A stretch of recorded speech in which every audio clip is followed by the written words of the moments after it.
सभेमुळे मव्यातील 8 पैकी 7 खासदार विजयी, सर्व मव्याचे उमेदवार निवडून आणू, सामाजिक कार्यकर्ते श्याम मानव यांचं वक्तव्य.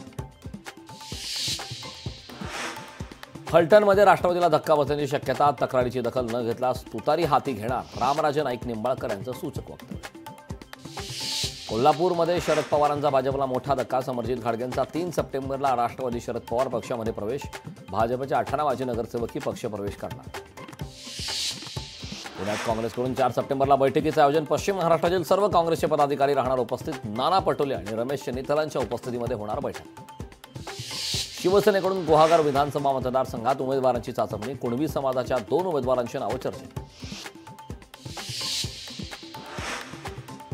मव्याकडून निवडणुकीच्या मतासाठी राजकारण, मव्यानं आंदोलन केलेल्या ठिकाणी गोमूत्र शिंपडणार, जोडेमारो आंदोलनावरून सुरत चव्हाणांची मव्यावर ट्विट करत. आमदार प्रवीण दरेकरांना उत्कृष्ट संसदपटू पुरस्कार जाहीर, द्रौपदी मुर्मू यांच्या हस्ते पुरस्कार प्रदान करण्यात येणार. मागाठाणे मतदारसंघात दरेकरांवर अभिनंदनाचा वर्षाव. ठाकरे सरकारला 2 वर्षापूर्वी जनतेनं गेट आउट केले, उद्धव ठाकरेंच्या टीकेला मुख्यमंत्री एकनाथ शिंदेंचं जोरदार प्रत्युत्तर.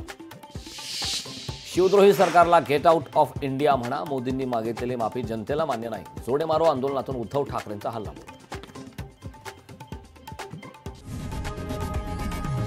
लोकशाही मराठी ऐका, पहा, जागरूक रहा.